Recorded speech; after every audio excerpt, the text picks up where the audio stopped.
no estaba buscando secretos financieros.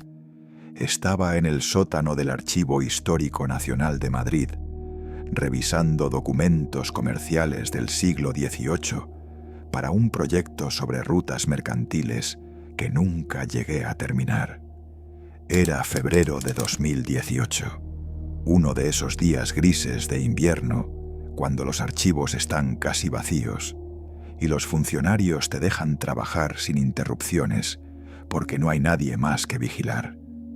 Llevaba horas examinando registros de aduanas, facturas de importación, correspondencia entre comerciantes españoles y sus socios en el extranjero. Documentos aburridos, rutinarios, exactamente el tipo de material que los historiadores económicos examinamos cuando queremos entender cómo funcionaba realmente el comercio en una época determinada. Y entonces encontré la caja equivocada. O quizás debería decir que encontré la caja correcta, aunque estaba catalogada con un número que no correspondía a lo que buscaba. La etiqueta decía simplemente Correspondencia Comercial, Oriente, 1742-1768. Pero lo que había dentro no era correspondencia ordinaria, eran informes detallados, escritos por agentes comerciales españoles que habían viajado a territorios que ya no aparecen en ningún mapa moderno.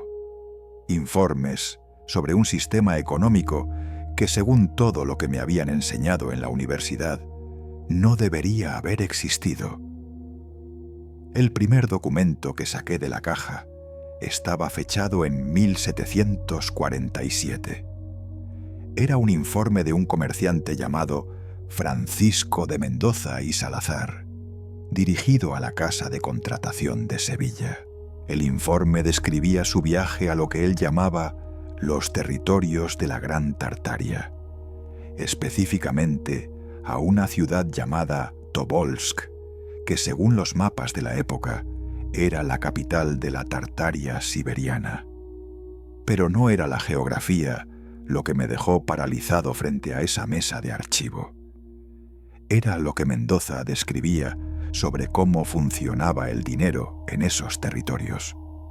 El comerciante español escribía con una mezcla de asombro y confusión que todavía puedo sentir cuando releo sus palabras. Describía un sistema donde el dinero no era lo que él conocía. No había monedas de oro ni de plata en el sentido tradicional. Había lo que él llamaba certificados de valor, documentos emitidos por instituciones que él describía como casas de contabilidad distribuidas por todo el territorio. Estos certificados no representaban una cantidad fija de metal precioso.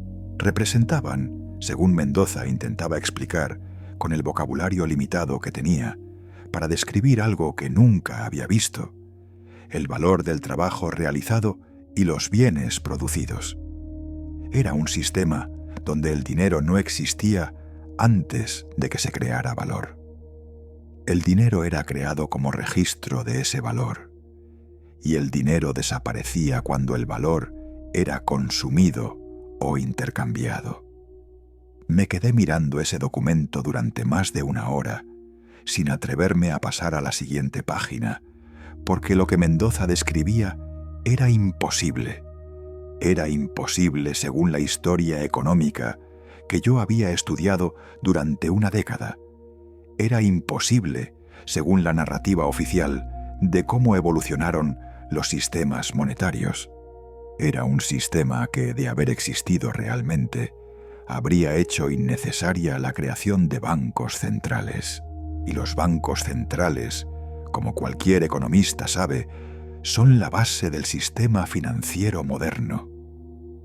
Pasé las siguientes semanas volviendo a ese archivo cada día que podía escaparme de mis otras obligaciones. La caja contenía más de 200 documentos, y cada uno de ellos añadía detalles al cuadro que estaba emergiendo. Había informes de otros comerciantes que habían viajado a diferentes partes del territorio tartario. Había cartas de funcionarios coloniales que describían sus intentos de establecer relaciones comerciales con lo que ellos llamaban el Imperio del Norte. Había incluso un memorándum confidencial, marcado como solo para ojos del Consejo de Indias, que discutía las implicaciones del sistema económico tartario para los intereses españoles. Este último documento era particularmente revelador. Estaba fechado en 1763 y su autor era un funcionario cuyo nombre había sido tachado con tinta, pero cuyo título era visible: Asesor de Asuntos Monetarios de Su Majestad. El memorándum advertía que el sistema tartario representaba una amenaza fundamental para el orden económico europeo. No por razones militares ni territoriales, sino por razones que el autor describía con una claridad que me heló la sangre. El sistema tartario, escribía, hace innecesaria la intermediación bancaria. En sus territorios, el comerciante puede realizar transacciones sin recurrir a los servicios de cambistas ni prestamistas. El valor es registrado directamente por instituciones que no cobran interés ni manipulan la cantidad de dinero en circulación. Si este sistema fuera conocido en Europa, si nuestros comerciantes y artesanos supieran que existe una forma de organizar el intercambio económico que no los condena a la servidumbre perpetua de la deuda, las consecuencias para las casas bancarias serían devastadoras. El documento continuaba recomendando que toda información sobre el sistema económico tartario fuera clasificada como secreto de Estado y que los comerciantes españoles que hubieran viajado a esos territorios fueran instruidos para no hablar de lo que habían visto. La última línea del memorándum decía algo que me hizo entender que no estaba leyendo solo historia antigua. Decía: este asunto ha sido comunicado a nuestros aliados en Ámsterdam y Londres, quienes comparten nuestra preocupación y han acordado tomar medidas coordinadas para asegurar que el conocimiento de este sistema no se propague. 1763. Eso es más de un siglo antes de la creación de la mayoría de los bancos centrales modernos. Y ya entonces, las potencias europeas estaban coordinando esfuerzos para suprimir el conocimiento de un sistema económico alternativo. No porque fuera inferior, sino porque era una amenaza. La conexión con la banca central moderna empezó a clarificarse cuando investigué quiénes eran esos aliados en Ámsterdam y Londres a los que se refería el memorándum español.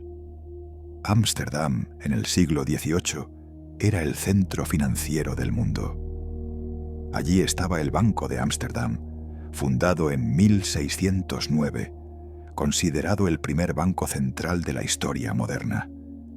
Y Londres albergaba al Banco de Inglaterra, fundado en 1694, que se convertiría en el modelo para todos los bancos centrales posteriores. Estas instituciones no eran bancos en el sentido que la mayoría de la gente entiende hoy. No eran lugares donde depositabas tu dinero y te pagaban interés. Eran instituciones que tenían el privilegio exclusivo de crear dinero. Podían emitir billetes y créditos que no estaban respaldados por ningún depósito real, billetes que se convertían en dinero simplemente porque el gobierno declaraba que lo eran. Este privilegio, el privilegio de crear dinero de la nada, era la fuente del poder de estas instituciones. Y era exactamente lo que el sistema tartario hacía innecesario. Si el dinero solo podía ser creado cuando se creaba valor real, si cada unidad monetaria era un registro de algo que efectivamente existía, entonces no había forma de que una institución se enriqueciera simplemente emitiendo más dinero. No había forma de manipular la economía inflando o contrayendo la cantidad de dinero en circulación. No había forma de crear las burbujas y crisis que, como cualquier estudiante de historia económica sabe, benefician sistemáticamente a los que tienen información privilegiada y acceso al crédito. El sistema tartario, si las descripciones de los comerciantes españoles eran correctas, era la antítesis del sistema bancario que estaba siendo construido en Europa. Era un sistema diseñado para servir a la economía real, no para extraer riqueza de ella, y por eso tenía que ser destruido. Viajé a Ámsterdam buscando más evidencia. Los archivos del antiguo Banco de Ámsterdam, ahora custodiados por el Staatsarchiv, contienen miles de documentos del siglo XVIII que nunca han sido estudiados sistemáticamente. La mayoría son registros contables de rutina, transacciones comerciales ordinarias que interesan solo a especialistas en historia económica. Pero hay una sección que está clasificada de manera diferente. Una sección marcada como correspondencia confidencial del Consejo Directivo, que requiere permisos especiales para acceder. Tardé 2 meses en obtener esos permisos, inventando un proyecto de investigación sobre política monetaria comparada del siglo XVIII, que sonaba lo suficientemente aburrido como para no levantar sospechas. Y cuando finalmente pude examinar esos documentos, encontré exactamente lo que temía encontrar. Había correspondencia entre el Banco de Ámsterdam y el Banco de Inglaterra, discutiendo lo que ellos llamaban el problema oriental. Había informes de agentes que habían sido enviados a los territorios tartarios para estudiar su sistema económico. Había análisis detallados de cómo funcionaban las casas de contabilidad tartarias, escritos con una precisión técnica que demostraba que los banqueros europeos entendían perfectamente lo que estaban enfrentando. Y había planes para lo que los documentos llamaban neutralización del sistema alternativo. Uno de estos planes, fechado en 1782, era particularmente escalofriante. Describía una estrategia de 3 fases para eliminar el sistema económico tartario. La primera fase era el aislamiento comercial. Cortar las rutas de comercio entre los territorios tartarios y Europa, asegurándose de que sus productos no pudieran llegar a mercados donde pudieran competir con los productos financiados por crédito bancario europeo. La segunda fase era la infiltración política, financiar facciones dentro del imperio tartario que estuvieran dispuestas a adoptar el sistema monetario europeo a cambio de apoyo militar y económico. La tercera fase era lo que el documento llamaba, con una frialdad burocrática que todavía me perturba, liquidación de infraestructura, la destrucción física de las casas de contabilidad, la confiscación de todos los registros y certificados y la eliminación de cualquier persona que tuviera conocimiento técnico del sistema. El documento estaba firmado por un comité conjunto de representantes de ambos bancos y contenía una nota final que decía: esta estrategia ha sido comunicada a los gobiernos de Holanda, Inglaterra, Francia, Austria y Rusia, quienes han acordado coordinar sus esfuerzos para su implementación. Lo que estaba leyendo no era una teoría conspirativa, era un plan de acción documentado, una estrategia de guerra económica coordinada por las principales potencias europeas contra un sistema que amenazaba los fundamentos de su poder financiero. Y cuando crucé las fechas de estos documentos con la cronología de la expansión rusa hacia el este, con las guerras que fragmentaron los territorios tartarios durante el siglo XIX, con la desaparición gradual de Tartaria de los mapas europeos, todo encajaba con una precisión que no dejaba espacio para la coincidencia. Había una pregunta que me obsesionaba mientras profundizaba en esta investigación. ¿Cómo funcionaba realmente el sistema tartario? Los documentos que había encontrado lo describían desde la perspectiva de observadores externos, que no lo entendían completamente. Necesitaba fuentes internas, documentos producidos por los propios tartarios, que explicaran los mecanismos de su sistema económico. Y esos documentos, si todavía existían, estarían en Rusia. Viajé a San Petersburgo en el otoño de 2019, siguiendo pistas que había encontrado en los archivos holandeses. El archivo histórico del Estado ruso contiene millones de documentos del período imperial, incluyendo materiales confiscados durante la conquista de Siberia y Asia Central. La mayoría de estos materiales nunca han sido catalogados sistemáticamente, en parte porque están escritos en idiomas que pocos pueden leer, en parte porque su existencia misma contradice la narrativa oficial de que Rusia simplemente expandió hacia territorios vacíos o habitados por pueblos primitivos. Conseguí acceso a una sección del archivo que contenía lo que el catálogo describía como documentos administrativos de los territorios orientales, siglos XVII y XIX.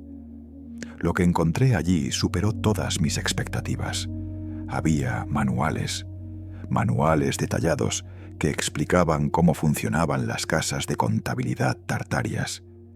Estaban escritos en una mezcla de turco antiguo y lo que parecía ser un sistema de notación matemática que nunca había visto antes. Contraté a un lingüista especializado en lenguas túrquicas para que me ayudara a traducirlos, un hombre mayor de la Universidad de Kazán que había dedicado su vida al estudio de idiomas que oficialmente ya no existen. Me cobró una fortuna, pero lo que reveló valía cada céntimo. El sistema tartario se basaba en un principio que el lingüista traducía como equilibrio de valor.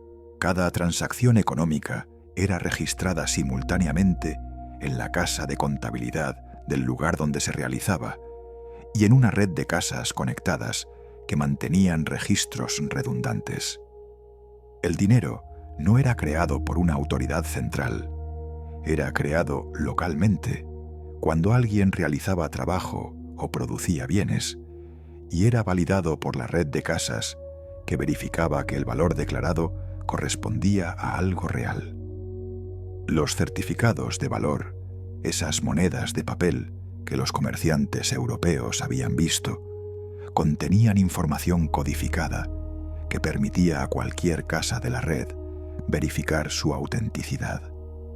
No podían ser falsificados porque cualquier falsificación sería detectada cuando se comparara con los registros de la red.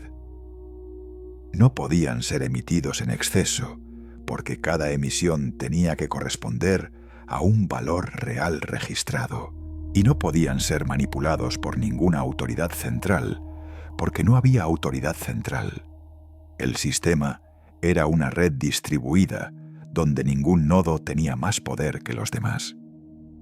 El lingüista me miró cuando terminó de explicarme esto y me dijo algo que nunca olvidaré. Esto es lo que llamaríamos hoy una blockchain, pero de hace 300 años y mucho más sofisticado que cualquier cosa que tengamos ahora.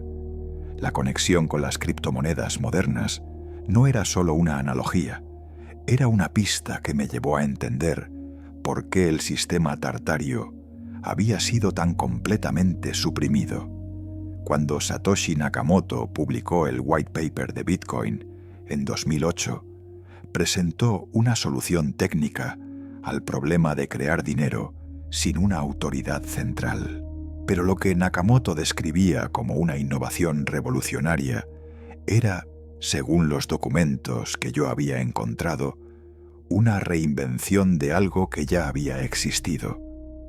Los principios eran los mismos: registros distribuidos, verificación por consenso de red, imposibilidad de manipulación central.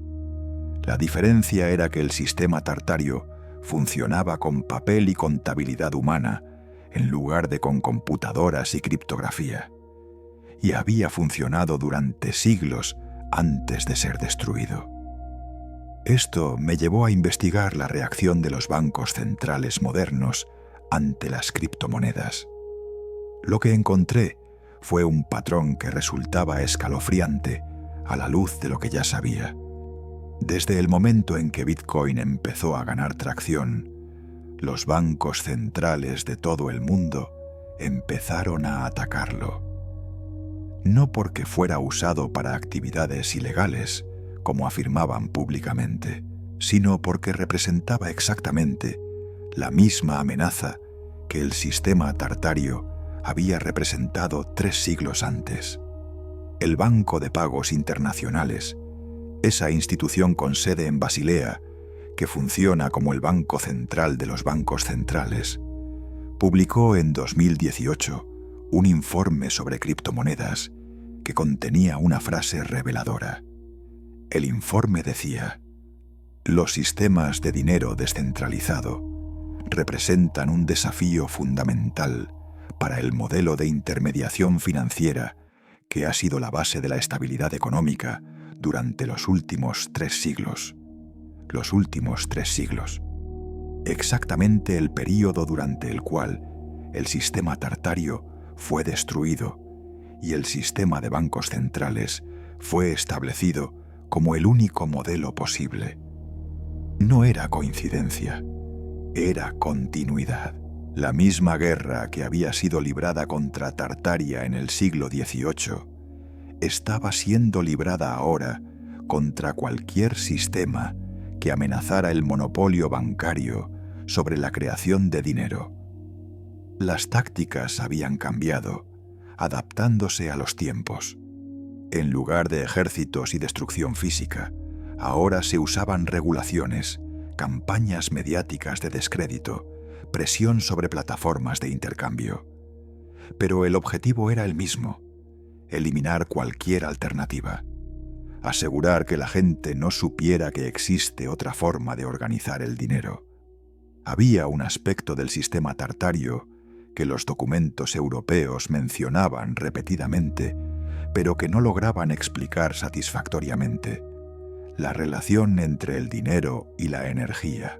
Los comerciantes y agentes que habían visitado los territorios tartarios describían ciudades iluminadas sin velas ni antorchas, edificios calefaccionados sin chimeneas visibles, máquinas que funcionaban sin caballos ni trabajadores humanos.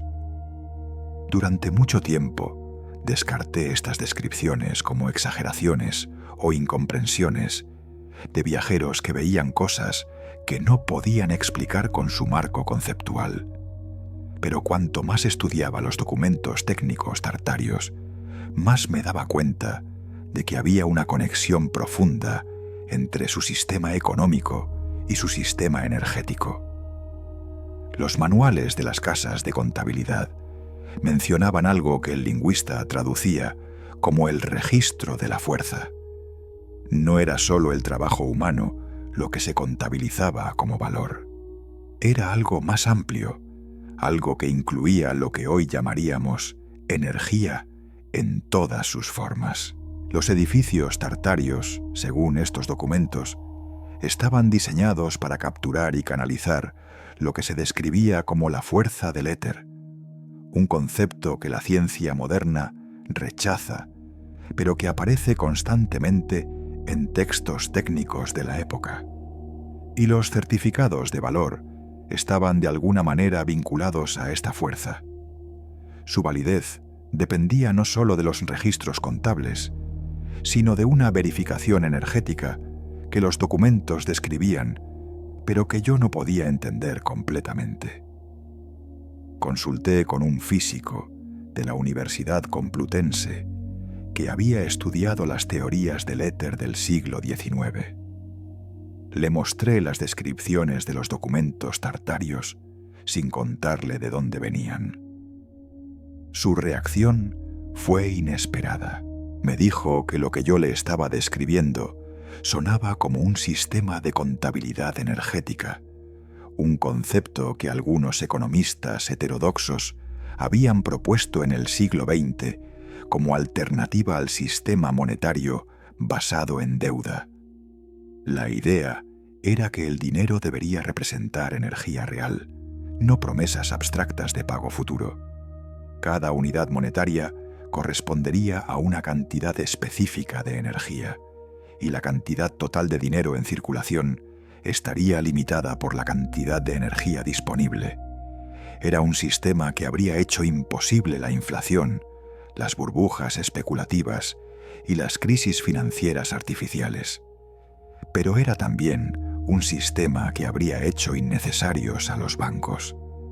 El físico me dijo que estas ideas habían sido propuestas varias veces a lo largo del siglo XX por personas como Howard Scott en Estados Unidos y Frederick Soddy en Inglaterra, pero cada vez que alguien las desarrollaba demasiado, su carrera académica terminaba abruptamente. Soddy, que había ganado el Premio Nobel de Química en 1921, fue completamente marginado de la comunidad científica cuando empezó a escribir sobre economía energética. Scott fue investigado por el FBI y sus organizaciones fueron infiltradas y destruidas. El patrón era claro. Cualquiera que se acercara a la idea de un sistema monetario basado en energía real era silenciado. La destrucción del sistema tartario no fue un evento único, sino un proceso que se extendió durante más de un siglo. Los documentos que encontré en los archivos rusos, holandeses, ingleses y españoles permitían reconstruir la cronología con una precisión perturbadora. Las primeras fases, el aislamiento comercial y la infiltración política, comenzaron en las décadas de 1770 y 80. Las potencias europeas cerraron progresivamente sus fronteras a los productos tartarios, mientras financiaban a facciones internas que prometían modernizar el imperio, adoptando instituciones europeas, incluyendo bancos que funcionaban según el modelo occidental. Pero la fase final, la liquidación de infraestructura, no comenzó hasta las primeras décadas del siglo XIX. Y cuando comenzó, fue devastadora. Hay registros en los archivos militares rusos de expediciones enviadas específicamente para destruir las casas de contabilidad tartarias. Las órdenes eran explícitas: quemar todos los documentos, confiscar todos los certificados de valor, ejecutar a cualquier persona que tuviera conocimiento técnico del sistema. Los comandantes que dirigían estas expediciones recibían bonificaciones específicas por cada casa de contabilidad destruida, por cada archivo confiscado, por cada contador eliminado. No era conquista territorial ordinaria, era exterminio sistemático de una infraestructura económica. Y las casas de contabilidad no estaban en ciudades vulnerables. Estaban distribuidas por todo el territorio, en lugares remotos, en edificios fortificados que requerían asedios prolongados para ser tomados.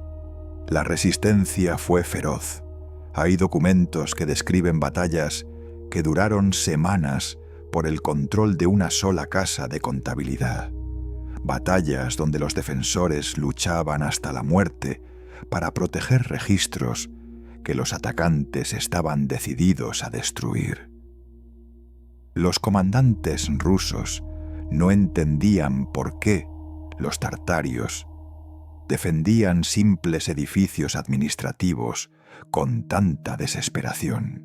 No entendían que esos edificios eran los nodos de una red que hacía posible toda su economía, que destruirlos significaba destruir no solo el dinero, sino la capacidad misma de organizar el intercambio económico. Hacia 1850, la destrucción estaba casi completa. Las últimas casas de contabilidad independientes fueron tomadas durante las guerras que la historia oficial presenta como la conquista rusa de Asia Central. Los últimos registros fueron quemados. Los últimos contadores fueron ejecutados o forzados a trabajar para el sistema bancario imperial ruso, que irónicamente utilizó su conocimiento técnico para mejorar sus propios métodos de control financiero. Y Tartaria desapareció de los mapas, reemplazada por nombres nuevos: Siberia, Turquestán, Manchuria. Nombres que no llevaban la carga de una historia que debía ser olvidada. La reescritura de la historia económica fue tan sistemática como la destrucción física. Los primeros libros de texto de economía que se utilizaron en las universidades europeas durante el siglo XIX no mencionaban ningún sistema alternativo al modelo bancario europeo. Presentaban la evolución del dinero como un progreso lineal desde el trueque primitivo hasta las sofisticadas instituciones financieras modernas, un progreso natural e inevitable que reflejaba el avance de la civilización. Los sistemas monetarios de otras culturas, cuando eran mencionados, eran descritos como formas primitivas o fallidas que habían sido superadas por el modelo superior europeo. Pero esta narrativa tenía un problema. Había demasiada gente que recordaba, demasiados comerciantes que habían viajado, demasiados documentos en archivos que todavía no habían sido purgados, demasiadas monedas y certificados que habían sobrevivido la destrucción y que circulaban en colecciones privadas. La solución fue doble. Por un lado, se creó lo que hoy llamaríamos una narrativa oficial, una historia cuidadosamente construida que explicaba el éxito del sistema bancario europeo, sin mencionar que había existido una alternativa viable. Esta narrativa fue enseñada en universidades, publicada en libros, repetida en discursos políticos, hasta que se convirtió en sentido común, en algo que todo el mundo sabía, sin preguntarse de dónde venía ese conocimiento. Por otro lado, se implementó lo que los documentos llaman programas de adquisición, esfuerzos sistemáticos para comprar, confiscar o destruir cualquier evidencia física del sistema tartario. Los certificados de valor que habían sobrevivido fueron comprados por agentes de los bancos centrales a precios que ningún coleccionista privado podía igualar. Los documentos que describían el sistema fueron retirados de bibliotecas públicas y transferidos a archivos clasificados. Los académicos que intentaban estudiar el tema fueron desacreditados, sus carreras destruidas, sus trabajos eliminados de las bibliografías oficiales. Encontré evidencia de estos programas de adquisición en los propios archivos de los bancos centrales. El Banco de Inglaterra tiene registros de compras de documentos relacionados con Asia Central que continúan hasta bien entrado el siglo XX. El Banco de Francia tiene correspondencia con agentes en Rusia que describe la adquisición de archivos completos durante el caos de la Revolución Bolchevique. El Banco de Holanda tiene inventarios de objetos confiscados de colecciones privadas durante la Segunda Guerra Mundial, que incluyen categorías específicas para monedas y documentos de los territorios orientales. La supresión no fue un evento histórico que terminó en algún momento del pasado. Es un proceso continuo que sigue activo hoy. La pregunta que me mantenía despierto por las noches era inevitable. ¿Qué habría pasado si el sistema tartario hubiera sobrevivido?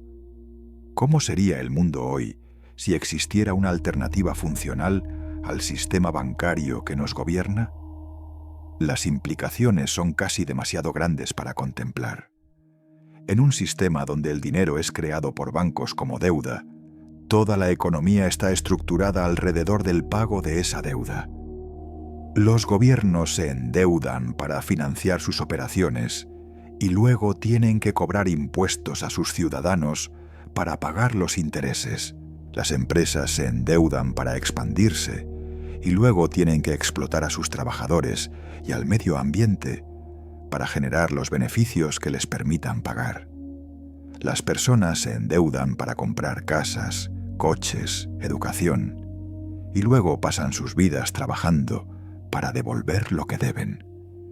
Todo el sistema está diseñado para que la riqueza fluya de abajo hacia arriba, de los que trabajan hacia los que prestan, de los que producen hacia los que simplemente poseen. Pero en un sistema como el tartario, donde el dinero es creado solo cuando se crea valor real, esta dinámica no existiría. No habría deuda sistémica porque no habría nadie con el poder de crear dinero de la nada y prestarlo con interés. La economía estaría basada en el intercambio de valor real, no en la multiplicación infinita de promesas de pago futuro. Las crisis financieras, esos eventos recurrentes que destruyen los ahorros de millones mientras enriquecen a unos pocos que tienen información privilegiada, serían imposibles porque no habría forma de crear burbujas especulativas inflando artificialmente la cantidad de dinero en circulación. Y la desigualdad obscena que define nuestras sociedades, donde un puñado de personas poseen más riqueza que la mitad de la humanidad, no podría existir porque la acumulación de dinero requeriría la acumulación de valor real, algo que tiene límites físicos que la creación de deuda no tiene. Esto es lo que fue destruido. No solo un imperio, no solo una civilización, no solo un sistema económico.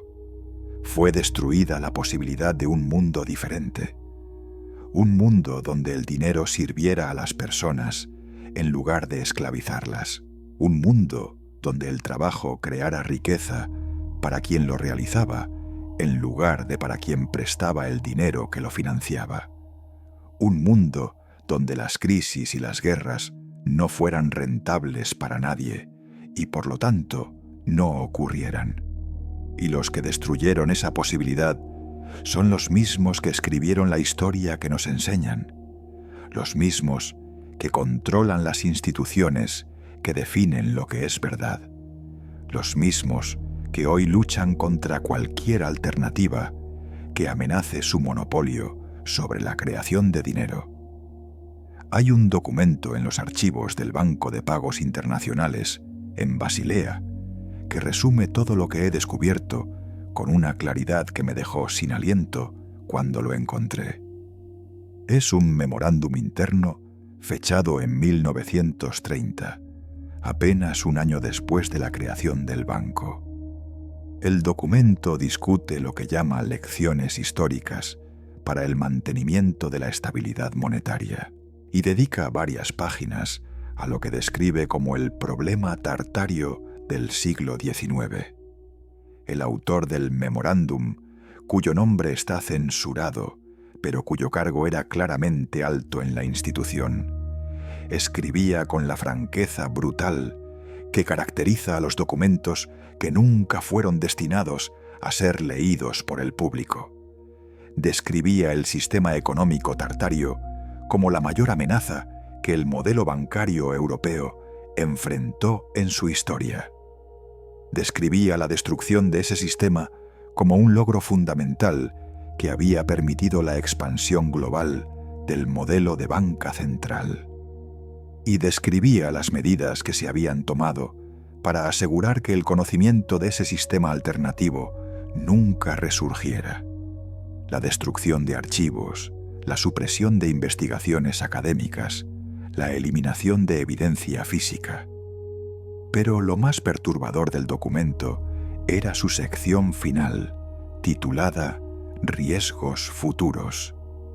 El autor advertía que los principios del sistema tartario podrían ser redescubiertos. Advertía que avances tecnológicos podrían permitir la creación de sistemas monetarios descentralizados similares y recomendaba medidas preventivas. vigilancia de cualquier investigación sobre sistemas monetarios alternativos, infiltración de movimientos que promovieran monedas locales o complementarias, desarrollo de narrativas académicas que desacreditaran cualquier modelo diferente al bancario. El documento terminaba con una frase que me hizo entender la magnitud de lo que estaba enfrentando. El control sobre la creación de dinero es el fundamento de todo poder. Cualquier amenaza a ese control debe ser neutralizada, sin importar los medios necesarios. 1930. Casi un siglo antes de Bitcoin. Casi un siglo antes de que la tecnología hiciera posible lo que los tartarios habían logrado con papel y contabilidad humana.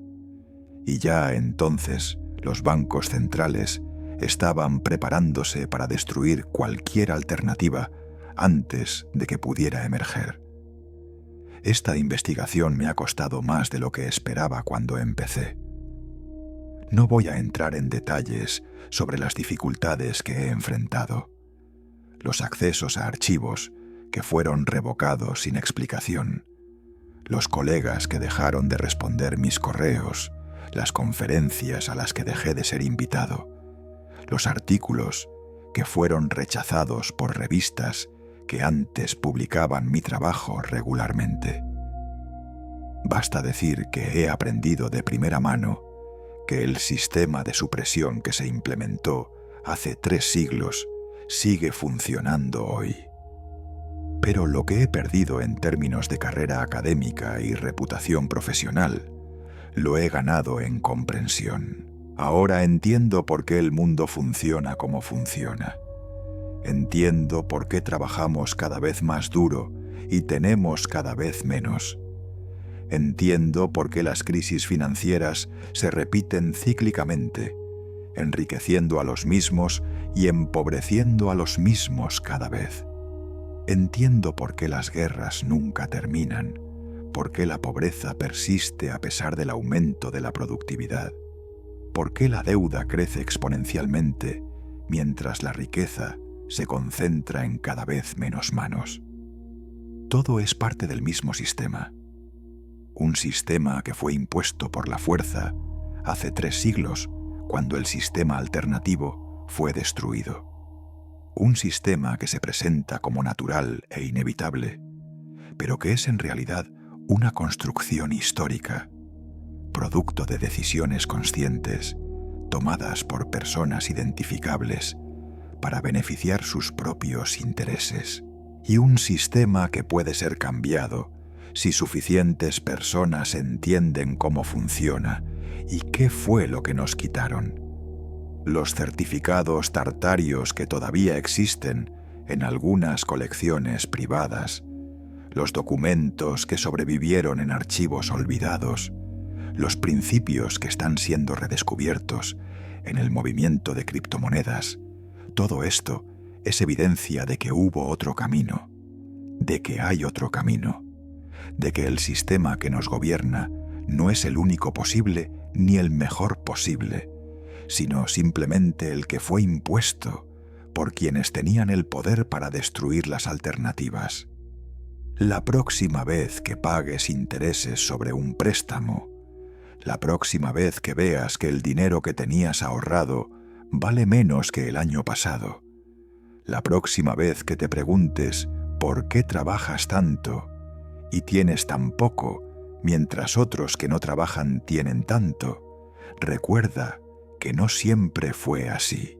Recuerda que hubo un sistema donde el dinero era un registro de valor real, no una herramienta de extracción. Recuerda que ese sistema fue destruido deliberadamente por quienes se benefician del sistema actual.